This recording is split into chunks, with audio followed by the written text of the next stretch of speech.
Provence Location est spécialisée dans la location de matériel événementiel avec une approche clé en main et une orientation client très poussée, que ce soit des tentes, des chapiteaux, du plancher, des tribunes, tout matériel événementiel. De 2003 à 2010, Provence Location a toujours été en pleine croissance. En 2010, j'ai décidé de créer un holding avec des satellites spécialisés dans chaque métier de l'événementiel. Ce montage, malheureusement, a été très mal réalisé. Je n'ai pas su m'entourer. Le montage a été fait avec de nombreuses erreurs comptables. Et en 2011, ces imprécisions comptables ont conduit à un gros redressement fiscal qui a affecté la santé financière de la société. Plusieurs actions ont été entreprises. En priorité, j'ai toujours voulu que les salariés ne soient pas affectés ni financièrement ni moralement par cette situation. Donc j'ai maintenu la politique salariale et la politique de prime. Pour cela, j'ai affecté plutôt mon salaire à moi qui a été divisé par 2 et sacrifié du compte courant et de l'épargne personnelle. Au niveau des partenaires financiers, il a fallu être rassurant et beaucoup communiquer. On a privilégié de conserver la fidélité des clients tout en sacrifiant les 50 plus petits clients qui étaient très chronophages. Et au niveau des fournisseurs, il a fallu également être transparent, les rassurer.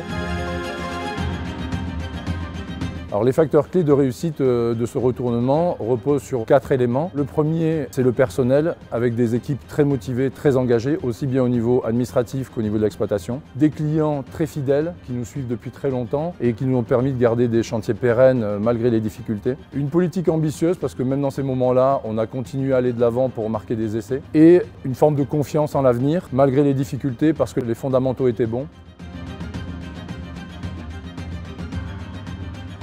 Ce dont je suis le plus fier, naturellement, c'est d'être sorti de ce remboursement de plan de sauvegarde, a fortiori avec 2 ans d'avance, d'avoir continué à croître en période difficile, à l'instar d'une équipe de rugby qui marque un essai en infériorité numérique. Mais si je dois prendre un exemple très précis, c'est sans doute être coté par la Banque de France G1+, en période de remboursement de plan, et ça peut-être que c'est la plus grande fierté pour prendre un exemple très précis. Les résultats ont été très probants. Sur le premier redressement, donc avant Covid, la croissance entre 2016 et 2019 a été de plus de 110%, avec un résultat net en croissance de 220%.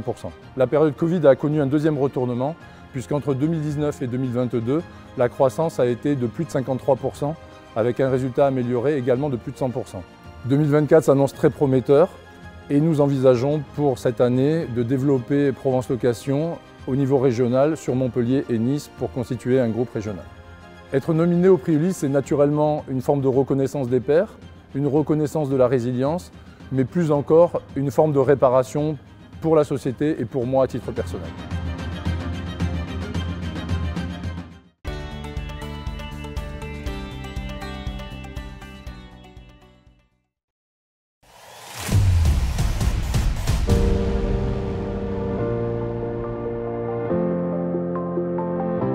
Lee Charmel est né dans les années 50 dans les quartiers de la Soie à Lyon, qui était le berceau de la corsetterie française, puis a été racheté dans les années 70 par Jacques Domal.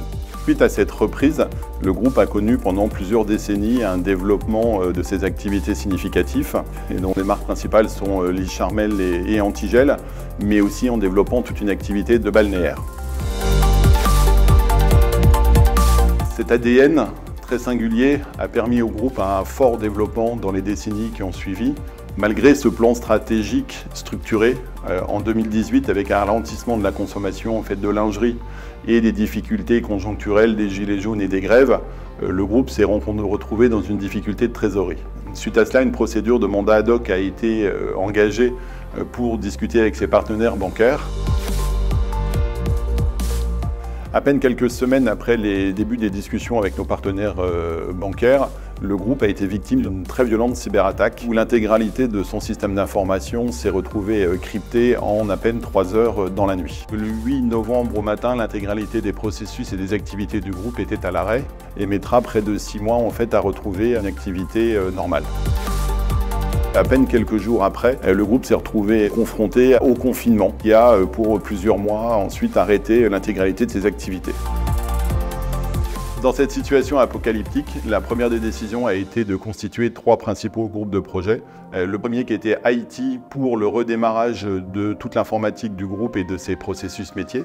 Le deuxième a été de faire évoluer notre vision stratégique avec notamment une réduction de 5 marques à 2 marques et de revoir les principaux centres de coûts des différentes entreprises du groupe. Enfin, le troisième volet a été de poursuivre les travaux qui avaient été initiés pendant le mandat ad hoc, était de discuter avec nos partenaires bancaires principalement l'encours financier qu'il y avait au niveau du groupe. Fait important, on est sorti de cette période Covid et cette période d'observation en ayant généré de la trésorerie et en n'ayant pas recours à un PGE. Cette aventure difficile a démontré la solidité des fondamentaux du groupe dans sa constitution, l'engagement de toutes ces équipes et leur capacité à être résilientes et à rebondir et à être innovantes.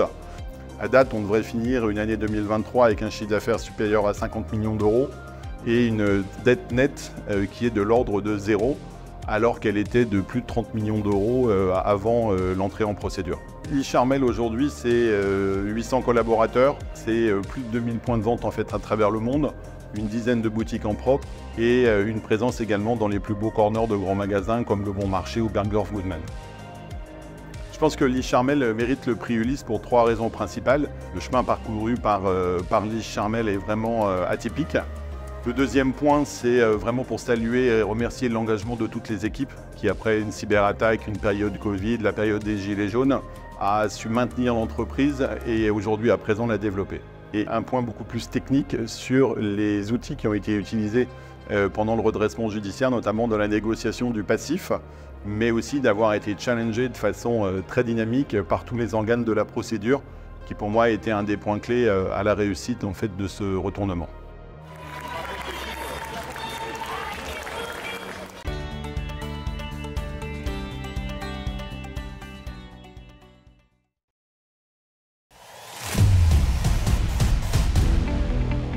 Le groupe Caillé est une entreprise familiale. Elle a été créée en 1890 par mon grand-père Jules. Dans un premier temps, il était importateur grossiste de produits alimentaires. Dans les années 60, l'activité a basculé vers l'automobile. Ça fait de nous le plus ancien concessionnaire automobile au monde, quelque chose dont nous sommes assez fiers. Et nous avons démarré l'activité grande distribution alimentaire en 1988 avec l'ouverture du premier hypermarché, du premier centre commercial de l'outre-mer français à Saint-Denis. De 1984 à 2008, pendant 24 ans, ce groupe s'est développé de façon absolument extraordinaire, avec un appui total et complet de tous les banquiers locaux. Nous sommes passés de 30 millions d'euros de chiffre d'affaires à 600 millions d'euros de chiffre d'affaires, de 150 salariés à 2400 salariés.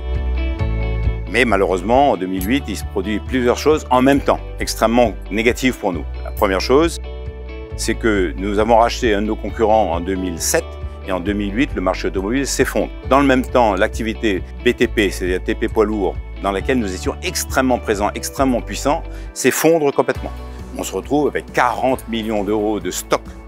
Troisième chose, nous changeons d'enseigne de grande distribution. Nous passons d'enseigne Champion à l'enseigne Leader Price, dans un contexte aussi dégradé que celui qu'on connaissait en 2008-2009, crise de trésorerie. Donc on s'est replié sur nos 2 branches d'activité principales, l'automobile et la grande distribution. Et on s'est séparé de toutes les activités annexes non stratégiques ou non rentables.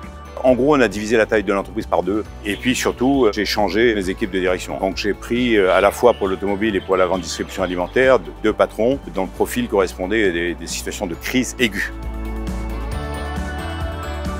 Ceux qui sont restés ont toujours gardé espoir.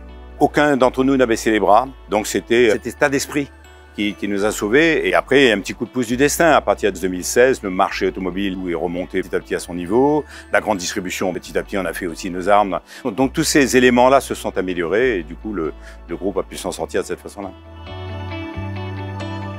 Les moments les plus difficiles, il y en a eu beaucoup. Quand mon fils de 9 ans revient de l'école et me dit « Papa, à l'école, on me demande quand est-ce que tu vas aller en prison », ça fait mal.